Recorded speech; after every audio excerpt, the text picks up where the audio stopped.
Alors, bonjour tout le monde. Les gens sont en train d'entrer dans le webinaire. Je vais commencer ma présentation. Je vous souhaite la bienvenue à ce 7e rendez-vous de la modernisation. Je me présente Iris Laforme. Je suis coordonnatrice technique pour le secteur des matières résiduelles chez Réseau Environnement. Pour ce webinaire, l'équipe d'Éco-entreprises Québec va aborder avec vous le sujet de la fourniture et la gestion des bacs de récupération roulants. Je suis accompagnée pour présenter ce webinaire de Kathleen Dubé, directrice partenariat avec les organismes municipaux et les communautés autochtones, Sean Léger, chargé de projet, Marie-Claude Rivet, chef affaires publiques et communications, ainsi que Marie-Julie Bégin, consultante, qui va modérer la période de questions. Tout au long de la présentation, vous êtes invité à inscrire vos questions dans la section questions-réponses dans le bas de votre écran. Lors de ce webinaire, on va répondre aux questions qui portent sur les bacs roulants. Si vous avez d'autres types de questions, vous pouvez toujours écrire à l'adresse courriel modernisation@eeq.ca. Sans plus tarder, Sean, Kathleen, à vous la parole. Alors, bonjour tout le monde, très heureux aujourd'hui de vous rencontrer pour vous parler de la modernisation et plus spécifiquement tout ce qui a trait à la gestion des contenants de collecte. Et on va focuser davantage sur le volet bac roulant euh, qui est fourni par Éco-entreprises Québec. Donc, un petit tour d'horizon, une petite mise en contexte. On va parler de la prise en charge des dépenses selon les différents types de clientèle par IEQ, les contenants qui sont fournis et autorisés, tout le volet d'achat, distribution, réparation, remplacement de bac, comment ça fonctionne, tout ça. Bien entendu, on va aussi discuter du volet financier. On va reprendre aussi les informations concernant l'inventaire des bacs que vous avez chez vous au 1er janvier 2025.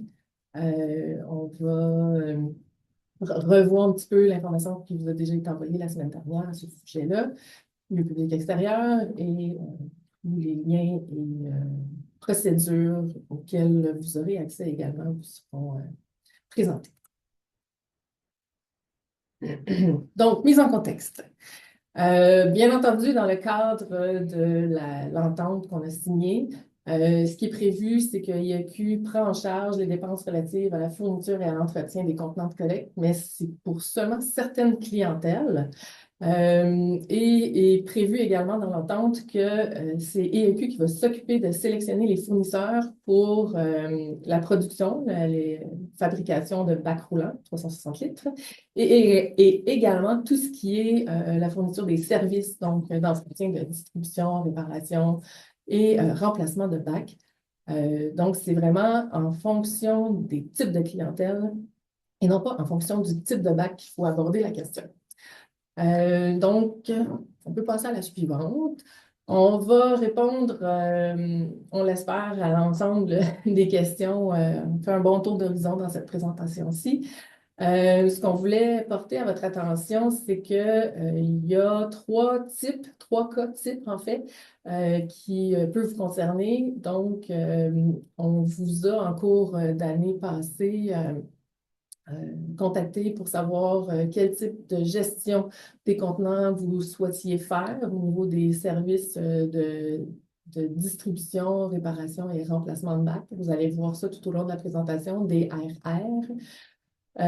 Donc, certains d'entre vous avaient choisi de faire affaire avec notre fournisseur externe. Donc, on parle de gestion externe à ce moment-là, au long de la présentation. Sinon, quelques-uns d'entre vous avaient également maintenu le service en régie interne, c'est-à-dire que les services sont réalisés par vos employés municipaux. Et bien, il y a toujours la question du décret et la possibilité de prolonger certains contrats jusqu'au 31 décembre 2025. Donc, il y a quelques rares exceptions qui sont dans cette catégorie où le contrat de fourniture de bac ou d'entretien, service de distribution, réparation, remplacement a été prolongé. Donc, est-ce que c'est possible de changer de mode de gestion en cours d'année? On s'est fait poser la question et on a fait un compromis. On savait que vous deviez prendre la difficile orientation sans connaître au moment où on vous posait la question le montant qui vous serait remboursé si vous effectuiez les services en régie interne. Donc, le compromis qu'on a fait, c'est qu'on vous a demandé de vous engager pour 1 an seulement. Et ce sera possible de réviser ce choix-là pour l'année 2026. Mais en cours d'année 2025, le choix est établi et devra être maintenu pour l'année en cours. Donc, notre entente cadre de partenariat, il y a plusieurs articles qui concernent, il y a même une section en entière qui concerne l'engagement relatif à la gestion des contenants de collecte. Donc, on parle de bacs roulants, puisque les bacs roulants, on prend en charge, comme je l'ai mentionné plus tôt, tout le volet approvisionnement et le volet service euh, pour ce qui est de la sélection des fournisseurs. C'est IEQ qui s'occupe de ça. Et pour ce qui est des conteneurs, l'entente prévoit que, de façon générale, c'est un contrat de location qui doit être octroyé par l'organisme signataire de l'entente pour les pour les UO, les unités d'occupation qui sont desservies en conteneurs. Bien entendu, dans la personnalisation des ententes, vous avez tous et chacun là, vos réalités concernant ce volet de fourniture de conteneurs. Certains d'entre vous êtes propriétaires, donc les conteneurs sont de propriété municipale. Il y a certaines adaptations qui s'appliquent, mais la présentation d'aujourd'hui, on focus vraiment sur le volet bac roulant. Donc,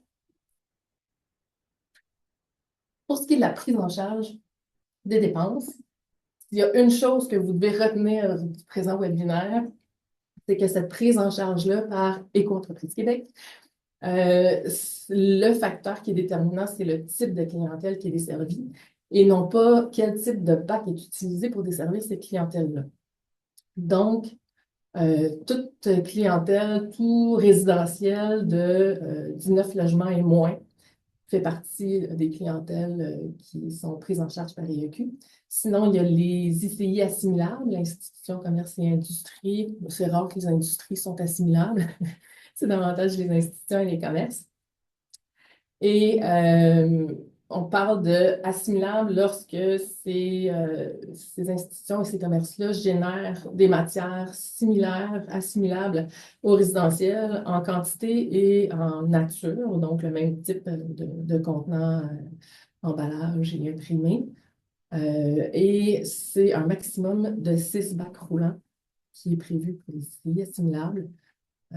Au-delà de ça, si 6 bacs roulants pour une collecte aux 2 semaines ne remplit pas les besoins du ICI, à ce moment-là, il n'est pas considéré comme un ICI assimilable. Il est considéré non assimilable et devrait, en principe, être desservi en conteneur, à moins d'avoir eu une dérogation à ce sujet. Il restait des écoles, des établissements scolaires, donc incluant les universités aussi, mais ça va arriver plus tard, la desserte des universités selon les délais prévus au règlement. Mais pour tous ceux d'entre vous qui on vous a demandé dans l'entente d'inclure toutes les écoles. Donc, les écoles, qu'elles soient desservies en bac roulant ou en conteneur, font partie de clientèle qui est prise en charge par IEQ. Donc, ce qui reste comme clientèle non admissible à la prise en charge par l'IEQ, ce sont les bâtiments résidentiels de 20 logements et plus et les ICI non assimilables. Et, comme j'ai mentionné, le critère, ce n'est pas le type de contenant, mais le type de clientèle. Donc, même si vous avez obtenu une dérogation pour maintenir une desserte en bac roulant pour ces bâtiments résidentiels de 20 logements et plus, à ce moment-là, ce n'est pas quelque chose qui est pris en charge par les.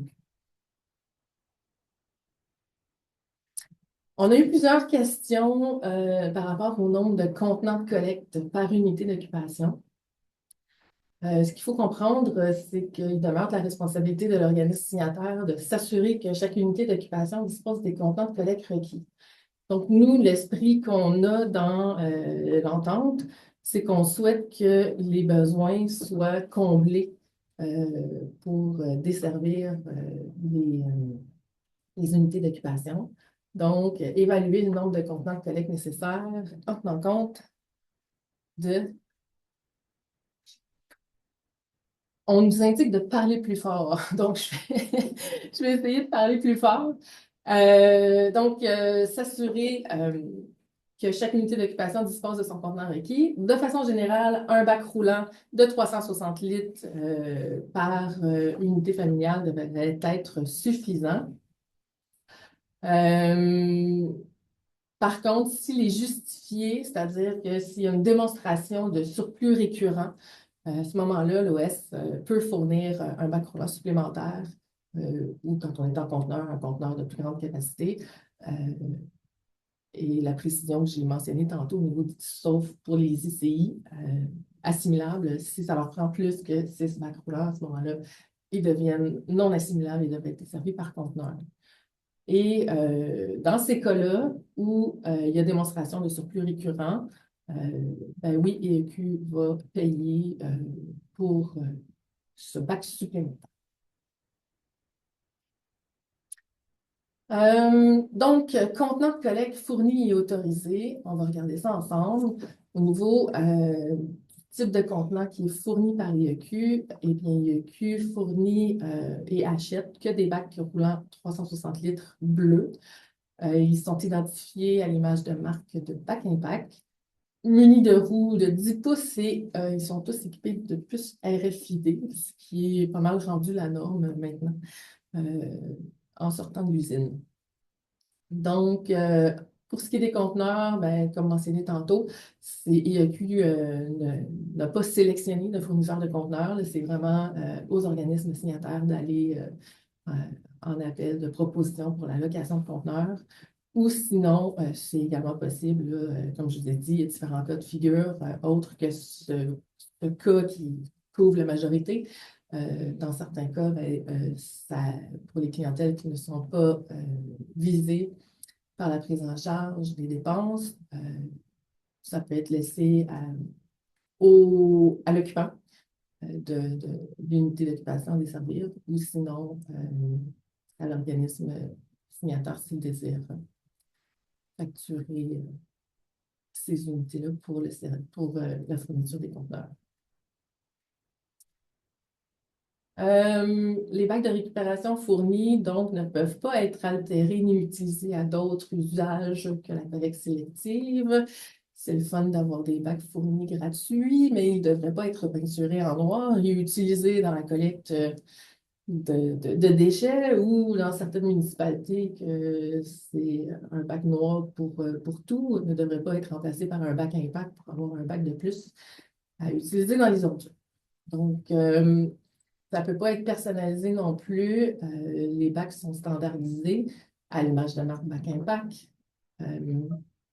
Ça peut.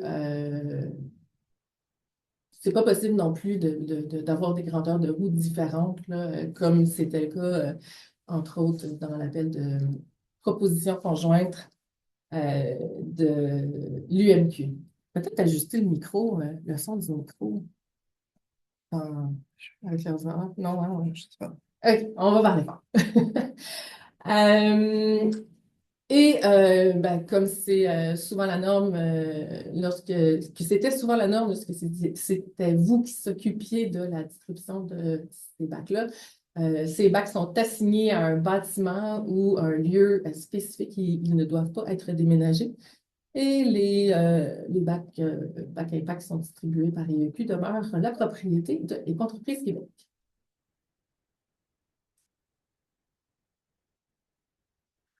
Donc, pourquoi un bac de récupération standardisé? Ben, on va finir par régler la fameuse question de il est quelle couleur ce bac de récupération? Il va devenir bleu au fil du temps. Donc, il n'y aura pas de changement massif de bac si vous avez un bac d'une autre couleur, vert ou noir.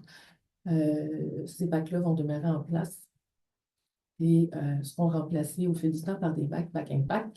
L'idée, c'est de faciliter la communication auprès des citoyens, de standardiser les façons de faire à la grandeur du Québec, de simplifier également la gestion des pièces de rechange, qui peut être assez compliqué quand on passe d'un fournisseur à l'autre. Et puis là, ben, pour aller réparer un bac, un couvercle, etc., tout ça, ça prend tout un inventaire dans le pick-up, comme on dit.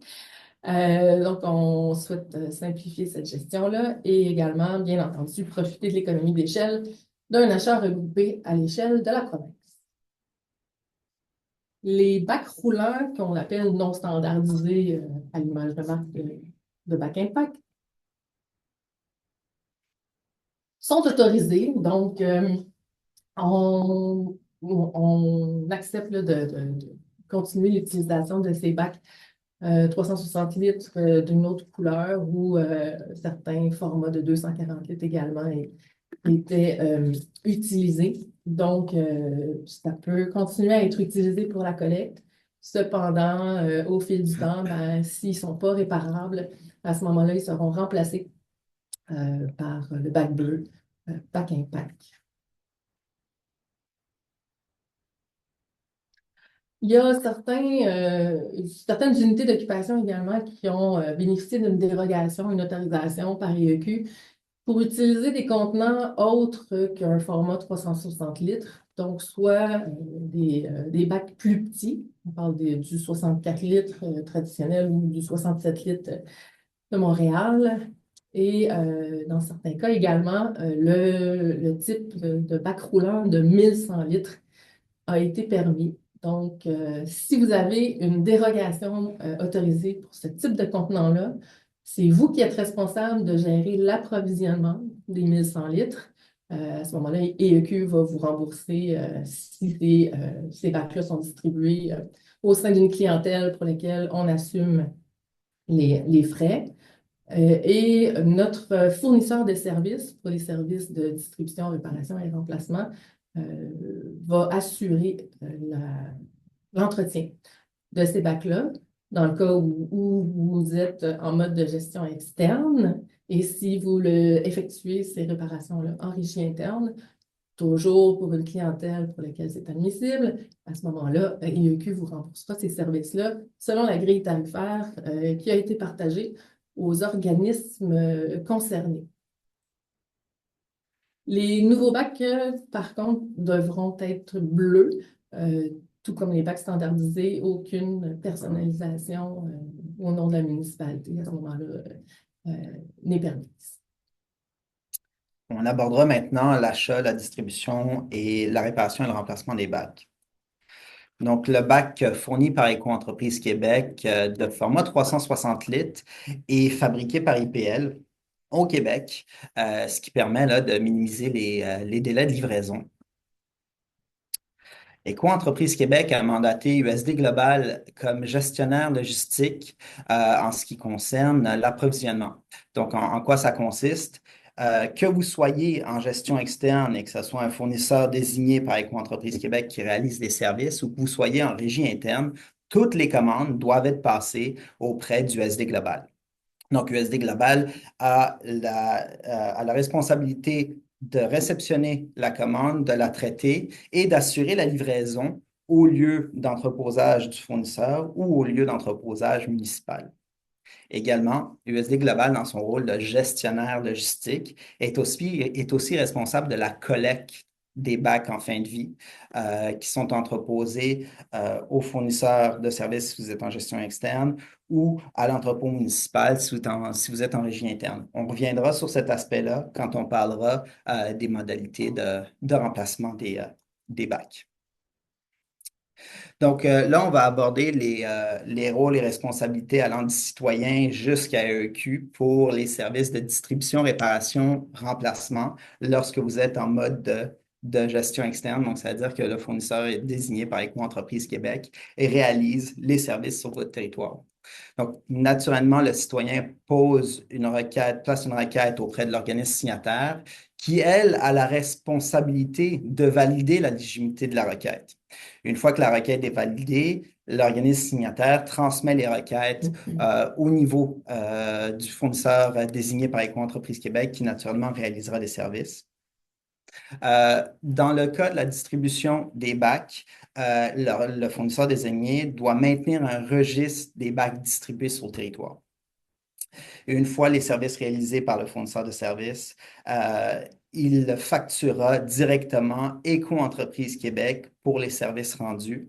Et on vous rappelle que Éco-entreprise Québec assure les coûts pour les clientèles admissibles. Une note importante, une précision importante, si l'organisme signataire a délégué aux organismes municipaux la responsabilité de réception des requêtes, de validation des requêtes et de transmission des requêtes, les modalités qui s'affichent en ce moment à l'écran s'appliquent toujours. Maintenant, si on passe au rôle et responsabilités lorsque vous êtes en régie interne, bon, naturellement, le citoyen place une requête auprès de l'organisme signataire qui a encore une fois la responsabilité de la valider. Une fois les requêtes sont validées, les équipes en régie interne réalisent les services selon la nature des requêtes. Encore une fois, comme pour le fournisseur désigné par Éco-entreprise Québec, l'organisme signataire doit maintenir un registre des bacs distribués sur le territoire. En plus de ça, l'organisme signataire doit aussi maintenir un registre des services réalisés au courant du trimestre, donc les services de distribution, réparation, remplacement, selon le type de clientèle admissible. La raison pour cela, c'est qu'à la fin du trimestre, l'organisme signataire devra déclarer les services qui ont été réalisés sur la plateforme de gestion contractuelle. Et EQ paiera les organismes signataires selon la grille de tarification établie pour votre région pour les services qui ont été rendus. Encore une fois, j'apporte une note importante ici pour les organismes signataires qui ont délégué aux organismes municipaux les responsabilités de réception des requêtes, de validation des requêtes, de traitement des requêtes par les équipes en régie interne des organismes municipaux. Ces organismes municipaux-là doivent tenir un registre de bacs distribués sur le territoire. Ils doivent également tenir un registre des services réalisés sur leur territoire. Par contre, uniquement l'organisme signataire pourra déclarer les services rendus par les organismes municipaux à la fin du trimestre sur la plateforme de gestion contractuelle. Donc, l'organisme signataire doit aller collecter l'information auprès des organismes municipaux en vue de faire la déclaration sur la plateforme. Et si je comprends bien, Sean, ce que tu dis ici, c'est que si moi j'ai signé une entente avec Éco-entreprise Québec, je suis une MRCX qui a 11 municipalités comme territoire d'application. Les municipalités, certaines des municipalités effectuent les services en régie interne. C'est prévu dans l'entente que la MRC peut déléguer certains services qui soient effectués par un mandataire autre que lui-même. À ce moment-là, les services peuvent être effectués, mais ce n'est que la MRC qui peut venir faire la réclamation Exact. pour le remboursement de ces frais-là qui est effectué par ma municipalité. Exactement. Super. C'est exactement ça. Merci d'avoir imagé le contexte. Donc, on vient faire un résumé des 3 dernières diapositives. Qui fait quoi? Donc, si vous êtes en gestion externe, en ce qui concerne l'approvisionnement, vous n'avez rien à faire. C'est le fournisseur désigné par Éco-entreprise Québec qui doit faire l'achat des bacs et des pièces à travers le gestionnaire logistique qui lui a la responsabilité d'assurer une bonne gestion des commandes et de la livraison des bacs et des pièces à l'entrepôt du fournisseur de services. Si vous êtes en régie interne, donc, vous avez la responsabilité de placer les commandes de bacs et pièces auprès du gestionnaire logistique qui, encore une fois, s'assurera d'une bonne gestion des commandes et d'une livraison aux entrepôts municipaux. Maintenant, on va aborder les modalités de réparation des bacs. Donc, dans un esprit de développement durable et dans le but de prolonger la durée de vie des bacs, les bacs de format 240 litres et de 360 litres, qu'ils soient de couleur bleue, vert ou noir, peuvent être utilisés à condition que ces bacs-là soient dédiés à la récupération des matières recyclables. En ce qui concerne les réparations, pour les bacs de format 360 litres de couleur autre que bleu, vert ou noir, et de marque non-IPL, la réparation des roues et essieux est permise. Également, pour les bacs de format 240 litres, peu importe la couleur, la réparation de roues et essieux est permise. Il y a une exception à cette règle-là, qui est si l'organisme municipal, l'organisme signataire détient des couvercles en entreposage ou que le fournisseur désigné détient des couvercles en entreposage, la réparation des couvercles pour ces bacs-là sont permises jusqu'à épuisement du stock. Une fois que le stock est épuisé, mais les seules commandes possibles auprès du gestionnaire logistique seront des roues et des essieux pour ces bacs-là. Maintenant, pour les bacs de format 360 litres de couleur bleue de marque IPL, l'ensemble des réparations est permise du couvercle passant par les roues, les essieux. Si le bac ne peut pas être réparé, il va être remplacé par un bac fourni par Éco-Entreprise Québec, donc un bac de format 360 litres, à moins que vous ayez une dérogation. Dans ce cas-là, ce sera un bac d'un autre volume pour lequel vous avez eu la dérogation. Et les bacs qui sont récupérés en fin de vie seront valorisés, encore une fois, dans cet esprit du développement durable. On abordera maintenant les modalités de remplacement d'un bac de récupération. Donc, pour qu'un bac soit remplacé, il faut que la cuve soit fendue. Que une des charnières soit fendue ou détachée, ce qui empêche un déplacement sécuritaire du bac par l'usager. Et il faut sinon que l'insertion pour la prise européenne soit endommagée, ce qui empêche une levée sécuritaire du bac. J'apporte une attention particulière. Un citoyen ne peut décider de modifier son bac de récupération, ni de l'utiliser à d'autres fins que la collecte sélective, comme il a été mentionné par Kathleen précédemment. Il y a aussi de la responsabilité de l'OS de prendre toutes les mesures raisonnables pour éviter que les bacs ne soient soumis à une usure excessive ou à des dommages dus à une pratique fautive, chose qu'on abordera sur la prochaine Qu'est-ce diapositive. qu'une pratique fautive, Sean? Exactement. Donc, en cas d'usure excessive ou de pratique fautive, on va imager l'usure excessive par un collecteur qui échappe un bac ou qui brise un bac de par une mauvaise manutention ou par un mandataire de service, par exemple un service de déneigement pour l'organisme municipal qui cause un bris de bac. Et pour une pratique fautive, on peut imager pratique fautive par un citoyen qui décide de repeindre son bac en noir pour en faire un bac de déchets. Donc, dans ces cas-là, la réparation doit être priorisée. Et si un bac ne peut être réparé, comme ça a été mentionné précédemment, il doit être remplacé par un bac fourni par Éco-Entreprise Québec de format 360 litres, à moins que vous ayez une dérogation pour la collecte en bac d'un autre format qu'un 360 litres. Dans ce cas-là, ce sera un remplacement pour le bac pour lequel vous avez eu cette dérogation. Dans ce cas, EEQ déduira les coûts engagés pour les services réalisés ainsi que pour les bacs et pièces utilisées sur les paiements de sommes dues à l'organisme signataire. Donc, l'organisme signataire, à son tour, devra réclamer les montants encourus par Éco-Entreprise Québec pour la réparation de ces bacs, pour l'achat des bacs et pièces pour les services réalisés et ils devront à leur tour demander un ajustement des montants à leur mandataire. Puis si c'est un bac volé, Sean? Ça, c'est une bonne question. Si c'est un bac volé, les bacs volés ne font pas partie de ce cas de figure-là. Si un bac est volé, ben, c'est une distribution. L'EQ considère, en fait, il va prendre en charge les coûts pour la distribution d'un nouveau bac fourni par Éco-Entreprise Québec de format 360 litres. Seulement si c'est pour une clientèle pour laquelle on assume les charges. Admissible, exactement. Exactement.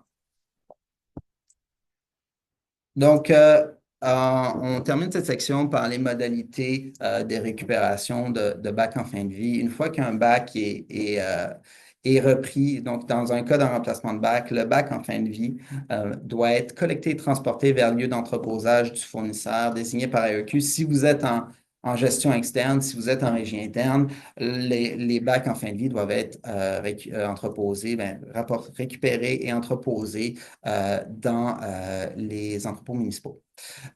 Ils doivent être vidés de leur contenu s'il y a des matières recyclables qui s'y trouvent.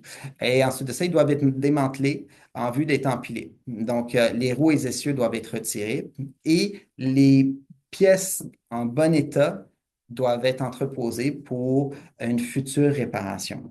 Encore une fois, dans l'esprit du développement durable.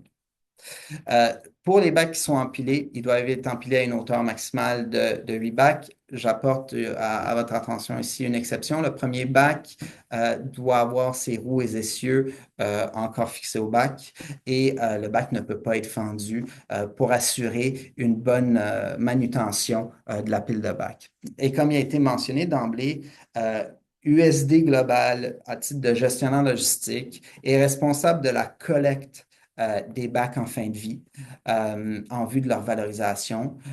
Donc, pour les OS qui sont en régie interne, vous allez pouvoir soumettre une requête de collecte auprès du SD Global. Et pour ceux qui sont en gestion externe, le fournisseur de services devra s'en occuper. C'est à quelle fréquence ça que je peux faire une requête pour récupérer les bacs que j'ai entreposés dans mon entrepôt municipal si je suis en régie interne? Ça, c'est une bonne question. Donc, USD Global essaye de consolider le plus possible les services. Donc, et Co-Entreprise Québec et USD Global, on travaille en coordination pour que les services soient consolidés. Donc, c'est-à-dire quand il y a une livraison de bacs, USD Global récupérera les bacs en fin de vie entreposés. Et si, avant la prochaine livraison, l'organisme municipal ou le fournisseur désigné arrive à pleine capacité au niveau de l'entreposage des bacs en fin de vie, il sera possible de placer une requête auprès du SD Global pour qu'il y ait un transport dédié à la collecte des bacs en fin de vie. J'ai cru comprendre, Sean, que les organismes municipaux, nos organismes signataires vont recevoir une directive avec toutes les explications par rapport à ce sujet spécifique-là. Qu'ils l'ont déjà reçu de OK. par donc les fournisseurs désignés ont déjà reçu une procédure établie par USD Global et ceux qui sont en régie interne, vous auriez dû avoir reçu la procédure et les formulaires. Si ce n'est pas le cas, on va aborder ce sujet-là à la fin de la présentation et il y aura plus de détails là-dessus à venir. On parlera maintenant de la mécanique financière, là, autant pour les organismes signataires en gestion externe que ceux qui sont en régie interne. Donc, encore une fois, pour les clientèles admissibles, EEQ se prend en charge le coût d'achat des bacs 360 litres à l'image de marque de bac Impact, donc ce qui est le bac fourni par Éco-Entreprise Québec de format 360 litres. Également, pour les bacs 360 litres de marque IPL, EEQ assumera les coûts de l'achat des bacs et des pièces. Pour les bacs non standards, donc les bacs 360 litres de marque non-IPL ou qui ne sont pas de couleur bleue et les bacs de format 240 litres, uniquement l'achat des pièces de roues et essieux est pris en charge par Éco-Entreprise Québec. Et enfin, pour les autres types de bacs autorisés en dérogation, les organismes signataires qui ont une dérogation ont la responsabilité de gérer la gestion la gestion de l'approvisionnement de ces types de bacs-là. Et Éco-Entreprise Québec remboursera ensuite de ça les factures, les coûts encourus par les organismes municipaux pour les achats de ces autres types de bacs. Pour ce qui est des services de distribution, réparation, emplacement, comme vous voyez, peu importe le format de bac, pour les clientèles admissibles, Éco-Entreprise Québec assumera les coûts pour les services réalisés par le fournisseur de services désigné. Si on passe maintenant à la mécanique financière pour les organismes signataires en régie interne, pour ce qui est de l'approvisionnement, l'achat des bacs et des pièces, c'est la même mécanique pour ceux qui sont en gestion externe. La différence vient au niveau des services de distribution, réparation, remplacement, comme il a été mentionné précédemment. L'organisme signataire en régie interne devra déclarer les services réalisés au courant du trimestre sur la plateforme de gestion contractuelle. Et Éco-Entreprise Québec remboursera, paiera l'organisme signataire pour les services réalisés au courant du trimestre selon la grille tarifaire qui s'applique à leur région, grille tarifaire qui a été communiquée préalablement au début d'année. Maintenant, pour les clientèles non admissibles à la prise en charge par Éco-Entreprise Québec, si une dérogation est permise, l'OS pourra s'approvisionner auprès du fournisseur d'Éco-Entreprise Québec Donc, ça, c'est pour les bâtiments, c'est pour les organismes signataires qui ont eu une dérogation pour la collecte en bac pour les bâtiments résidentiels de 20 logements et plus et les ICI assimilables. Donc, il sera possible de passer une commande de s'approvisionner à travers soit le fournisseur de services désigné par Éco-entreprise Québec si vous êtes en gestion externe, ou sinon via USD Global à titre de gestionnaire logistique si vous êtes en régie interne. Toutefois, EEQ procédera à une déduction des coûts sur les paiements des sommes dues à l'Ouest. Donc, l'achat des bacs et pièces et les services de distribution, réparation, remplacement sont exclus, c'est-à-dire non assumés par Éco-entreprise Québec. Donc, également, pour les coûts de distribution, réparation, remplacement encourus par Éco-entreprise Québec pour ces clientèles non admissibles, Éco-entreprise Québec procédera à une déduction là, de ces coûts aux sommes dues à l'Ouest. Si tu permets, Sean, je ferai une petite précision concernant les ICI non assimilables. Dans les ententes avec les organismes signataires, il est bien clair qu'aucun ICI non assimilable qui n'était pas déjà desservi au moment de la signature de l'entente ne peut être ajouté dans la collecte municipale avant le délai qui nous est imparti par le règlement, c'est-à-dire 2027. Donc, d'ici 2027, tous les ICI non assimilables qui n'étaient pas déjà dans la collecte municipale devront attendre en 2027 pour joindre le système pris en charge par IEQ.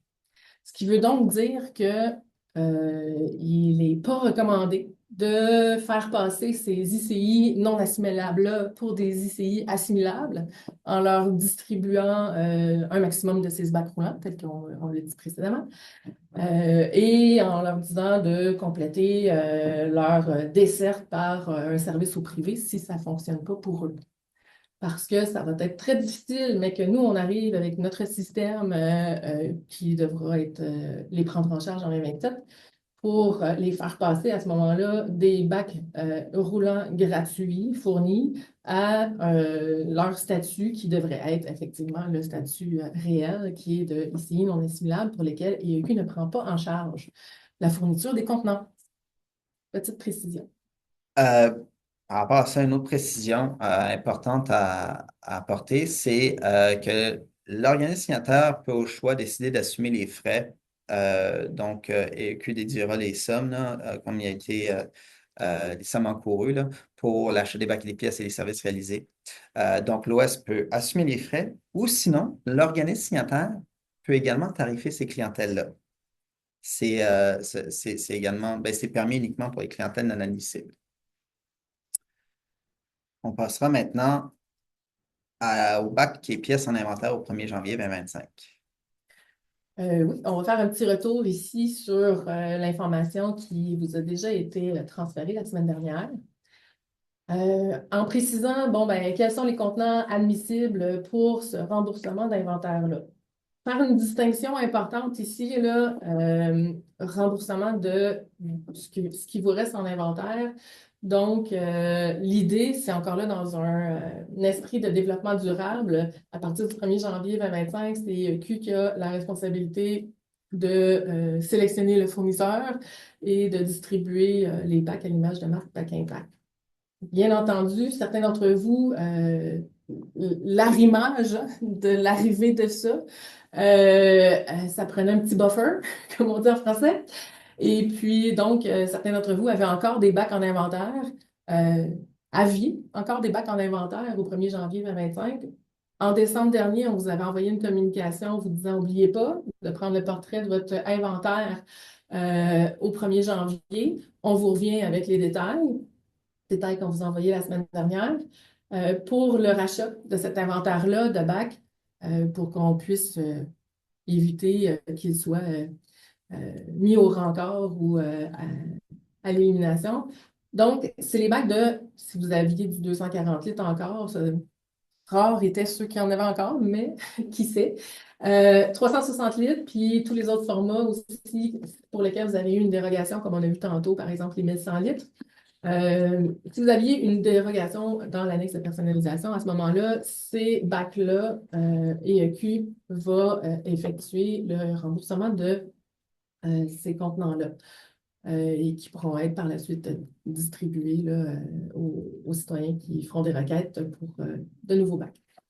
Une condition pour qu'on puisse reprendre ces bacs-là, c'est qu'ils soient exclusifs à la collecte des matières recyclables. Donc, c'est-à-dire avoir une impression sur le bac, par exemple le ruban de Mobius ou une mention qui vient mentionner explicitement que ce sont que les matières recyclables qui doivent être déposées dans ce bac. Et comme je l'ai mentionné, l'inventaire au 1er janvier 2025. Pour ce qui est des pièces de rechange, qu'on peut effectuer également le rachat, couvercle, roues, essieux, à ce moment-là, ben, il faut que ce soit des pièces qui sont pour les contenants admissibles cités ici plus haut.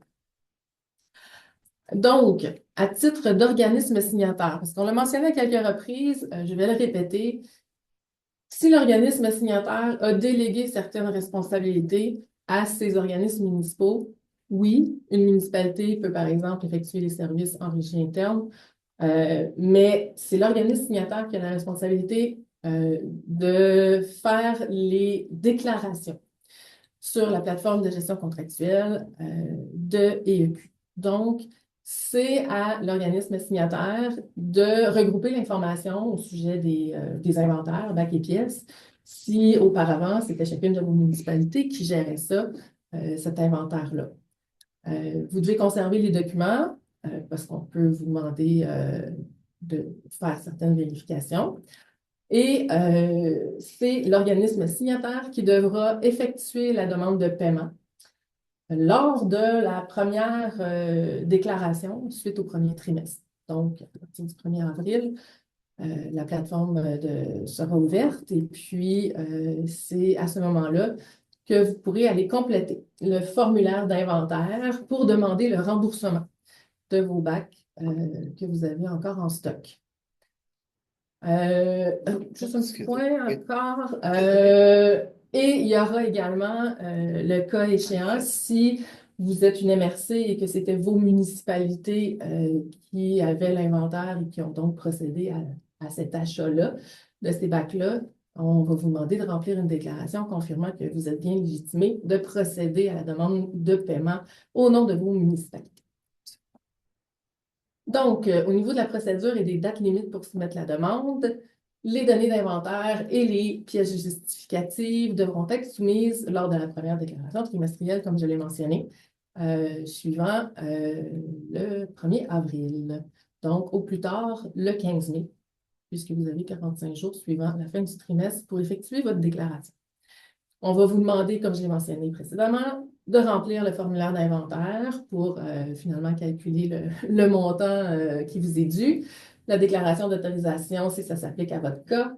On va demander également pièces justificatives, c'est factures d'achat des bacs, donc pour déterminer le prix que vous avez payé ces bacs-là, et le rapport d'inventaire qui devrait être soumis. Si vous avez un logiciel de gestion d'inventaire, puis nous sortir un rapport d'inventaire. Sinon, une capture d'écran de votre logiciel de gestion d'inventaire nous ferait l'affaire également. Et si vous n'avez pas de logiciel d'inventaire, à ce moment-là, un rapport d'inventaire physique devra nous être soumis. On va vous payer sur la base de quoi? En fait, on vous paye sur le montant que vous avez acheté ces bacs-là. Donc, par exemple, vous avez une facture de bac IPL pour 500 bacs que vous avez achetés en novembre 2024 et il vous en reste 250. Ben, à ce moment-là, on va vous payer les 250 bacs qui vous restaient au 1er janvier 2025 en inventaire au prix figurant sur la facture que vous aurez mis en pièces jointes. On va effectuer le paiement à l'organisme signataire, comme je l'ai mentionné, et ce sera à l'organisme signataire, le cas échéant, si c'était les municipalités qui étaient propriétaires de l'inventaire, à ce moment-là, de redistribuer les sommes selon votre entente intermunicipale qui s'applique. Je l'ai mentionné tantôt, On se réserve aussi la possibilité d'effectuer des vérifications supplémentaires des données soumises afin de s'assurer de la cohérence, puis de voir à ce que tout ça soit conforme. On pourrait, par exemple, demander des pièces justificatives supplémentaires s'il y avait un cas qui nous semblait un peu louche. On arrive dans la dernière section de la présentation. Donc, on va aborder les lieux publics extérieurs. Donc, en 2025, les responsabilités de EQ là, pour les services de distribution, réparation, emplacement des bacs de récupération ne couvrent pas les lieux publics extérieurs. Donc, ça veut dire que si vous êtes en gestion externe et que vous demandez une demande de service pour les lieux publics extérieurs à votre fournisseur désigné par EQ, euh, il ne l'autorisera pas.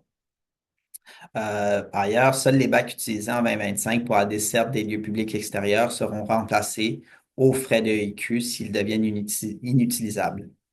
On vous rappelle qu'il y a un plan de desserte de lieux publics extérieurs là, qui doit être déposé par EQ dans le cadre de la modernisation de la collecte sélective. On vous tiendra informé des orientations à venir à ce sujet-là. Enfin, on va aborder pour conclure la présentation les procédures que vous auriez dû avoir reçues et les liens utiles vers les outils d'Éco-entreprise Québec. Donc, pour les OS qui sont en gestion externe et qui sont desservis par USD Global, vous auriez dû recevoir la procédure d'intégration à la plateforme de gestion des requêtes, donc la plateforme infonuagique du USD Global, là, donc, vous auriez dû recevoir la procédure et remplir et soumettre le formulaire client à USD Global. Ça a été transmis par USD ou par IAQ? Ça a été transmis par USD Global à la fin décembre 2024. Si vous ne l'avez pas reçu, s'il vous plaît, contactez modernisation@ceq.ca et on soumettra la procédure, les formulaires là, pour que vous puissiez intégrer la plateforme le plus rapidement possible et puissiez soumettre vos requêtes. Pour les organismes signataires en régie interne, également, vous auriez dû recevoir la procédure de commande des bacs et la procédure de requête là, pour les bacs en fin de vie. Procédure du SD Global, étant donné que ça fait partie de son rôle de gestionnaire logistique. Encore une fois, si vous n'avez pas rempli le formulaire de nouveaux clients et que vous n'avez pas reçu la procédure, vous ne pourrez pas soumettre des formulaires formulaire de commande de bac et des pièces auprès du SD Global et non plus soumettre là, des requêtes de collecte de bac en fin de vie. J'apporte une précision qui est USD Global est en train de mettre en place une plateforme infonuagique pour la gestion des commandes et la gestion des requêtes de collecte dans son rôle de gestionnaire logistique. Cette plateforme-là n'est pas encore complétée. USD Global communiquera avec vous pour les OS qui sont en régie interne une fois que cette plateforme-là sera créée. Pour ceux qui sont en gestion externe et que le fournisseur désigné n'est pas USD Global, soyez rassurés là, que votre fournisseur de service également sera mis au courant là, et donc toutes les requêtes de commande et de collecte de bac en fin de vie pourront être placées sur cette nouvelle plateforme. Enfin, pour terminer, on vous présente ici les documents pertinents qui vont se retrouver sur le site d'Éco-entreprise Québec, commençant par le guide de gestion des contenants de collecte. Donc, ce faisant suite à ce qu'on vous a présenté aujourd'hui. Le guide des volumes recommandés pour les contenants de collecte selon les types d'immeubles desservis. L'inventaire de bacs roulants, donc comme on a mentionné, il y a une communication qui est partie la semaine dernière. Vous allez également trouver sur le site web C'est la même chose. C'est la même chose. Qui vont retrouver sur le Qui site vont web. retrouver. Parfait. Ouais. Donc, les réponses à vos questions également. Et finalement, vous allez trouver les bonnes pratiques d'utilisation du bac de récupération faisant partie de la trousse d'outils numériques et la fiche de communication pour la distribution massive de bacs de récupération également faisant partie de la trousse d'outils numériques. Ces deux pièces sont déjà accessibles là, sur le site Internet dans le cadre de la trousse d'outils numériques pour les outils de communication qui ont été diffusés à la fin de l'année dernière.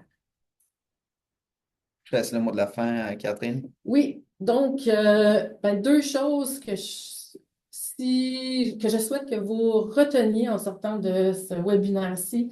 Deux éléments majeurs qu'on a martelés tout au long de la présentation.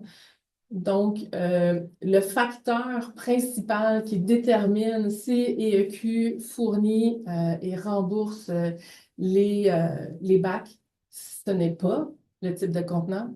La question, c'est pas j'ai un multilogement qui est desservi en bac roulant, est-ce que EEQ va assumer les frais de ces bacs roulants-là? La question, c'est quel type de clientèle est desservi? C'est selon le type de clientèle que l'EEQ prend en charge les frais et non pas selon le type de contenant. Donc, élément premier. Et l'autre élément avec lequel je souhaite que vous repartiez et qu'il soit vraiment clair dans votre esprit, c'est le fait que si jamais l'organisme signataire qui a signé l'entente de partenariat avec nous délègue certains services d'entretien et réparation de bacs au sein de leur municipalité, ben ça demeure la responsabilité de l'organisme signataire de faire les déclarations sur la plateforme de gestion pour être remboursé pour ces services rendus.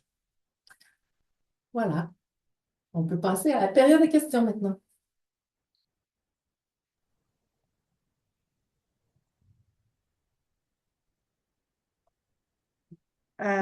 Beaucoup de questions. On a tenté d'en répondre le plus possible, mais ça entre rapidement. D'entrée de jeu, il y a de la confusion malgré ce que vous venez de répéter là, entre fourniture de bac, clientèle admissible et non admissible, particulièrement en ce qui touche les ICI. Donc, étaient-ils déjà desservis avant 2024? Donc, est-ce qu'ils peuvent rester, doivent être retirés? Il y a une question posée. Est-ce qu'ils n'étaient pas desservis? Peuvent-ils être ajoutés? Sont-ils admissibles ou non? Donc, énormément de questions. Et pour les ICI, donc commençons par celle-là. Il y aura une autre question des ICI. Là. Ça vient de couvrir à peu près une dizaine de questions dans la boîte de Q&A. Donc, pour les ICI, la notion, comme j'ai bien mentionné, c'est les ICI assimilables ou non assimilables. Assimilables, c'est que pour une collecte aux 2 semaines, un nombre total de 6 bacs est suffisant pour répondre à leurs besoins. Si les ICI non assimilables étaient déjà tous desservis par la municipalité au moment où on a signé l'entente, à ce moment-là, ils peuvent continuer à être desservis et si vous avez un ICI assimilable qui vient d'apparaître sur votre territoire et qui désire se joindre à la collecte, pourra le faire. C'est vraiment l'exception. Sinon, si vous ne desserviez pas les ICI non assimilables, il n'est pas souhaitable que vous les considériez comme un ICI assimilable en leur distribuant un maximum de 6 bacs roulants si ça ne remplit pas leurs besoins complets au niveau de la collecte. Puisque ces ICI non assimilables-là devront être intégrés à la collecte municipale seulement en 2027 selon le délai prescrit qui nous est permis par le règlement. Ça, c'est au niveau de qu'est-ce qui peut être intégré ou pas dans la collecte. Sinon, au niveau de, bon, qu'est-ce qui est remboursé ou pas, comme je le mentionnais, ce n'est pas en fonction du type de contenant ou du type que ce soit un bac roulant ou un conteneur, c'est vraiment selon le type de clientèle. Est-ce que ça répond à la question, Marie-Julie, ou... J'espère que oui, mais on voit qu'il y a de la confusion, là, qu'il y a beaucoup de questions que les municipalités ont à gérer. D'ailleurs, je rappelle que la présentation sera rendue disponible à tous. Il y a aussi beaucoup de questions là-dessus. Donc, oui, ça sera rendu disponible à tous, l'enregistrement, la présentation. Sachez qu'il y a également un guide encore un plus complet qu'avec, on va intégrer, là, s'assurer de répondre au plus grand nombre de questions qui va être rendu disponible et mis en ligne. Et qu'il y a aussi un guide sur les inventaires de bac qui va être, dont le lien sera mis en ligne dans les prochains jours. Donc, il y a beaucoup de questions sur les inventaires qui sont posées. On constate une confusion entre les gens qui font la distribution, réparation, remplacement eux-mêmes, donc les coûts qu'ils ont pour faire ce travail-là remboursé, et les coûts de remboursement des bacs en inventaire. Ce sont deux choses, mais on voit qu'il y a beaucoup de questions là-dessus. Pour les gens qui font la réparation, qu'ils ont un frais de réparation, les gens en régie, pour peut-être aller plus loin là-dessus, on voit qu'il y a Ouais. beaucoup de questions. OK, parfait. Ben, par rapport à ça, les gens qui sont en régie interne, nous, on a communiqué avec eux dernièrement, là, en début d'année, pour leur transmettre la grille tarifaire pour lequel, selon les montants, en fait, selon lesquels ils seront remboursés pour les différents services. Ça, c'est une chose que ces organismes signataires-là ont reçue. Donc, cette grille tarifaire-là, grosso modo, prévoyait un montant pour la distribution d'un nouveau bac, prévoyait également un montant pour la réparation. Tu me corriges, Sean, si je fais, Non, non, non, non, c'est si je bon. fais une boulette. Ouais, ouais, non, Un montant distinct pour une réparation et également exact, un troisième montant distinct dans le cas d'un remplacement de bac. exact. Ce montant, dans le cas d'un remplacement de bac, est un petit peu plus élevé que pour la distribution d'un nouveau bac parce que, il y a une tâche supplémentaire qui est celle de récupérer le bac qui est brisé et non utilisable chez le citoyen et de la ramener à l'entrepôt municipal pour l'entreposer et en vue de sa valorisation une fois récupérée par notre gestionnaire logistique. Exact. Ce qui explique la ventilation de prix que vous avez reçue pour le remboursement en régie interne, pour les services en régie interne. Maintenant, vous êtes un OS en régie interne, vous avez reçu la semaine dernière un autre courriel vous informant cette fois-ci de la procédure pour le remboursement de l'inventaire que vous avez en date du 1er janvier 2025. Donc, pour ces bacs-là que EEQ, plutôt que de payer notre fournisseur de services pour un nouveau bac, on va vous payer les bacs que vous avez en inventaire et vous pourrez par la suite aller les distribuer aux unités qui en font la demande. Donc, cet inventaire-là, vous irez acheter au coût que vous avez payé vos bacs.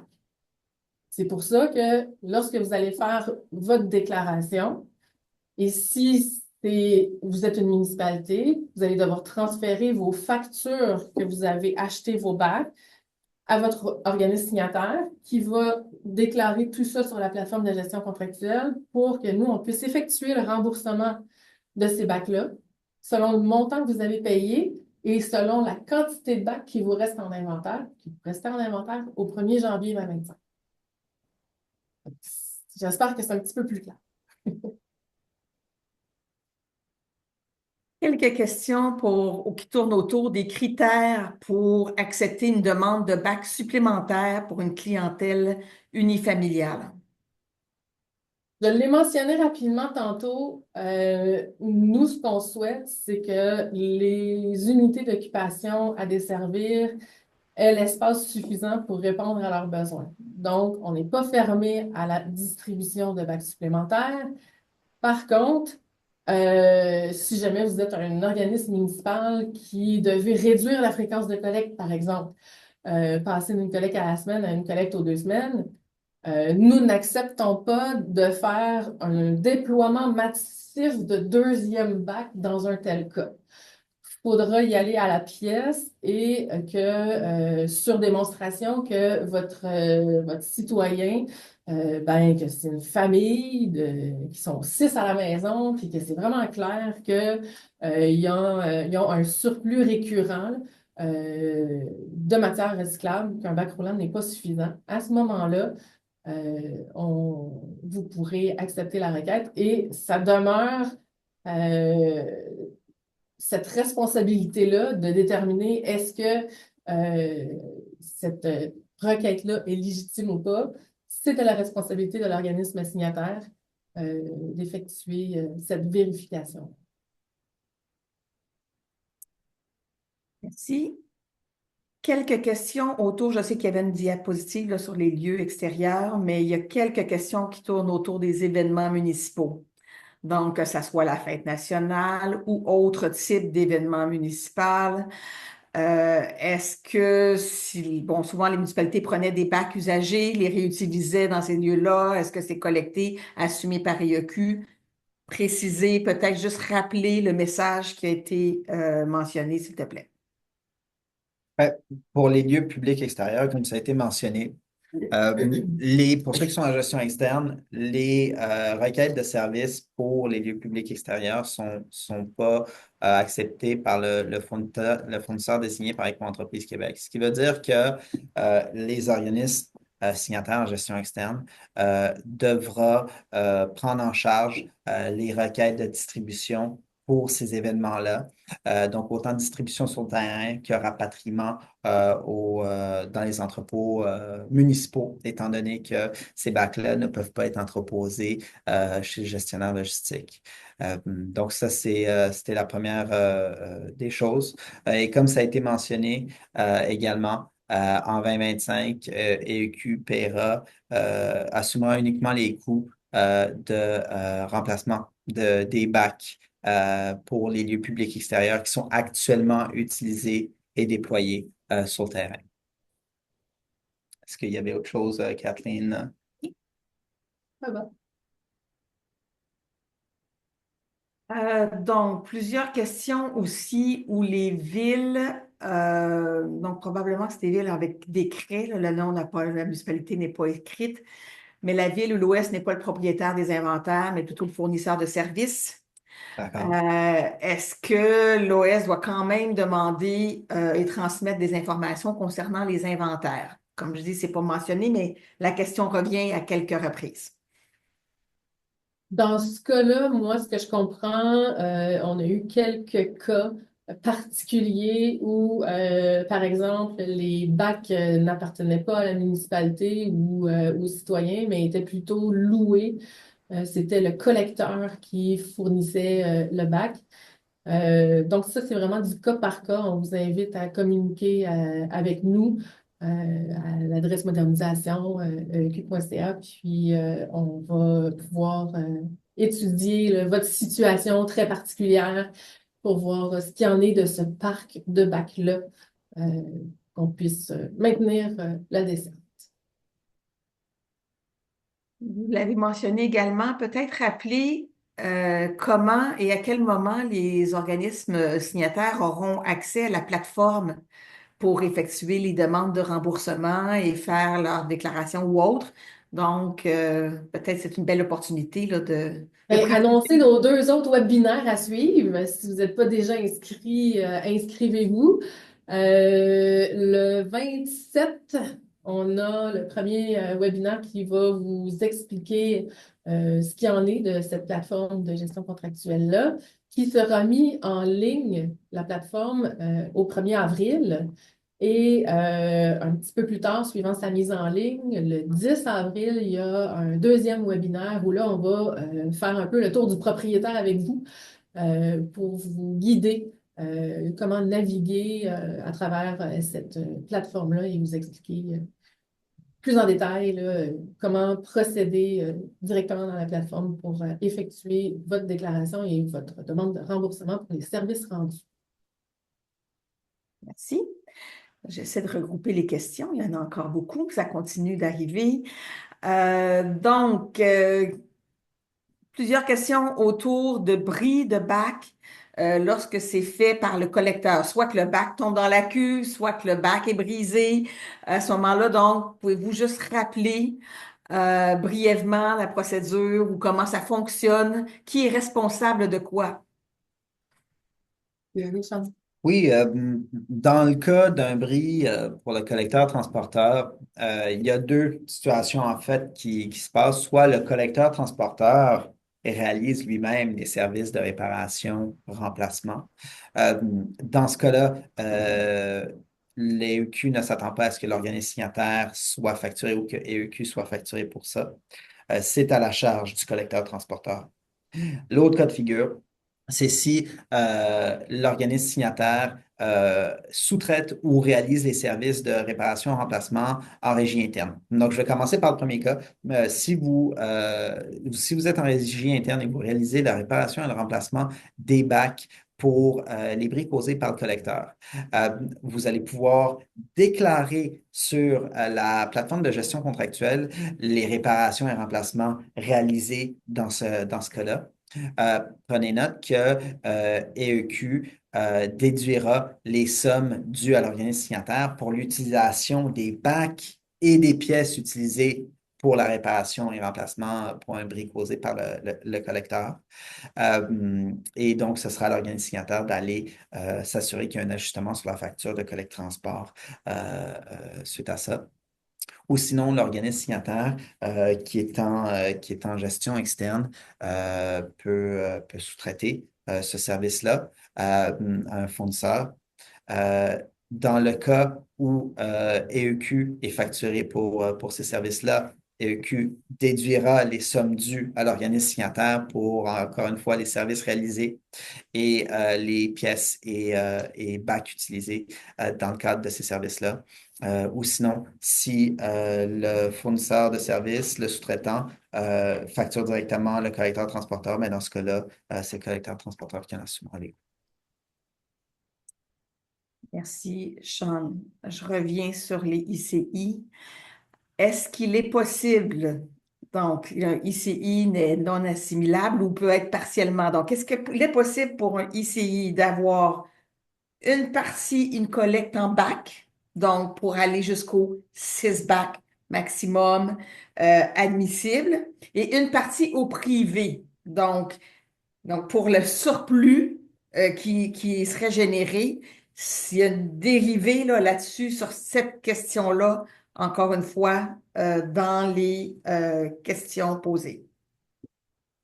Je vais revenir sur le fait que ça dépend de la situation sur votre territoire au moment où nous avons signé l'entente. Nous sommes conscients que c'est le cas actuellement pour plusieurs d'entre vous qui avez des ICI qui sont desservis, inclus à la collecte municipale, qui théoriquement, selon le maximum de 6 bacs, sont assimilables, mais qui doivent pallier au fait que c'est pas suffisant et qui bonifient leur service de collecte actuellement au privé. Plusieurs d'entre vous avez cette situation-là actuellement au moment où nous avons signé l'entente. Ce qu'on souhaite, c'est qu'il n'y ait pas de nouveaux cas comme ça qui soient rajoutés à la situation, puisque quand on va arriver avec le plan de dessert pour les ICI non assimilables en 2027, on va devoir venir réajuster cette situation-là de ces ICI-là qui devraient basculer finalement dans une collecte entièrement desservie en conteneur. Donc, c'est vraiment la distinction à faire, c'était la situation au moment où vous avez signé l'entente. Si c'était le cas, que vous avez des ICI comme ça, qui sont un peu en desserte mixte, on ne va pas vous dire qu'en vertu de l'entente qu'on a signée ensemble, au 1er janvier 2025, vous devez arrêter de desservir ces ICI-là. On va maintenir cette desserte-là. L'esprit du législateur était qu'il n'y ait pas de diminution de services ou de clientèle qui était déjà desservie. Par contre, comme je mentionne, on va vouloir, en 2027, avec notre plan de dessert, optimiser les opérations de collecte au sein de ces ICI-là et fort probablement faire transiter tous ceux pour qui les 6 bacs roulants ne sont pas suffisants à ce moment-là, il est transité dans une collecte à conteneurs. Ça, c'est pour ceux qui étaient la situation actuelle. Donc, si vous avez des ICI qui vous contactent, c'est important de voir à évaluer leurs besoins au niveau du recyclage. Et comme j'ai mentionné, si vous desserviez déjà la majorité de vos ICI non assimilables, ils pourront être inclus. Mais si ce n'est pas le cas, à ce moment-là, ils devront attendre en 2027 au moment où on va vouloir les intégrer au système en vertu du délai qui nous est imparti dans le règlement. Euh, Sinon, à moins que les 6 bacs soient suffisants pour leur volume. Si.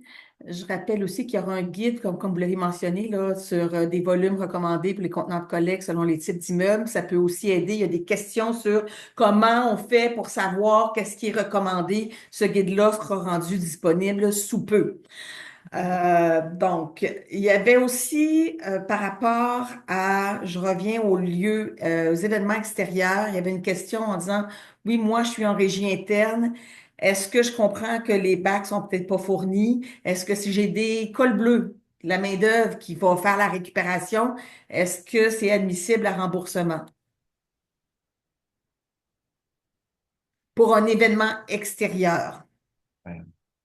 Ben, dans ce cas-là, non, c'est pas admissible au remboursement, étant donné que EEQ n'assume que les coûts de remplacement des bacs qui sont présentement utilisés pour la desserte des lieux publics extérieurs. Donc, ça veut dire que tout nouveau bac qui seront ajoutés pour la desserte des lieux publics extérieurs ne sont pas couverts par Éco-entreprise Québec. C'est uniquement le maintien de la flotte et le remplacement de la flotte existante au 1er janvier 2025 pour lesquels Éco-entreprise Québec assume les coûts. Merci. Je réponds aussi à des questions là, que les gens qui reviennent, c'est quoi un bac qui est brisé? J'essaie de leur mettre ça en ligne. Je vous invite à tous à aller voir les réponses disponibles. Euh, donc, il y a aussi quelqu'un qui pose la question, si je comprends bien, si EEQ paie pour la fourniture de bacs pour la clientèle admissible, nous n'avons plus à facturer ces clientèles admissibles pour l'achat de bacs. Non seulement vous n'avez plus à facturer, vous ne devez plus facturer. Il est prévu dans l'entente que il n'est pas possible pour les organismes municipaux de facturer les usagers pour quoi que ce soit qui est remboursé par EEQ. Donc, voilà. Dans plusieurs réponses, je finis par quand c'est des cas, ce sont des cas particuliers, j'ai déjà mis comme réponse, ben, il faut communiquer avec un responsable partenariat au sein de Éco-entreprise Québec. Donc, peut-être préciser que vous avez une équipe disponible, parce qu'il y a des gens qui disent, est-ce que vous financez une ressource en service conseil pour évaluer les cas particuliers?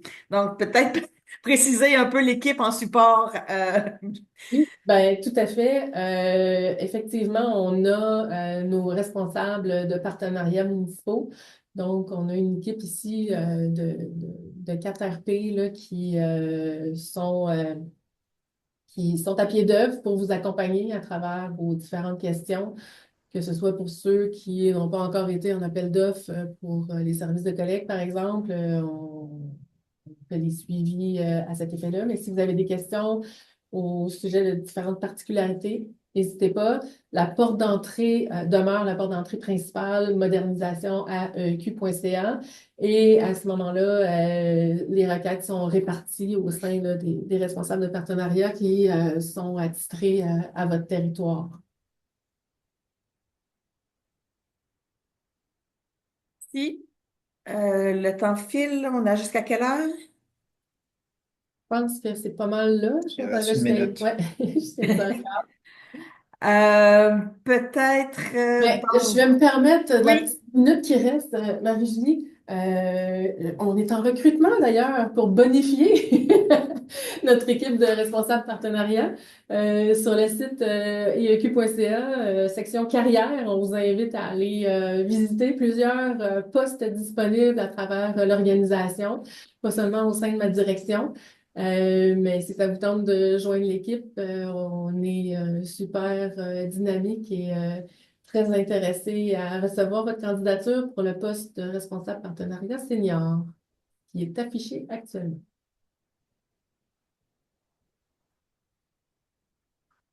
Donc, je réitère qu'on va bonifier le guide en fonction des questions posées pour nous assurer de répondre au plus grand nombre. Je sais que l'équipe de Kathleen a également pris en note aussi plusieurs questions, qu'il y aura des suivis pour certains là, déjà individuels. Voilà, le mot de la fin est pour Iris, certainement. Oui, merci beaucoup, Kathleen, Sean et Marie-Julie pour cette présentation et la réponse aux questions. Comme c'était mentionné tantôt, vous retrouverez l'enregistrement de ce webinaire, mais aussi les anciens webinaires qui ont été faits dans le cadre de la modernisation sur la page dédiée à la modernisation sur le site de Réseau Environnement. Vous pouvez aussi à cet endroit-là vous inscrire aux 2 prochains webinaires qui s'en viennent. Le prochain, le 27 mars, pour la déclaration trimestrielle. J'espère que ces webinaires vous sont utiles et qui facilitent votre transition vers la collecte sélective modernisée. Je vous remercie beaucoup pour votre participation. Bonne journée.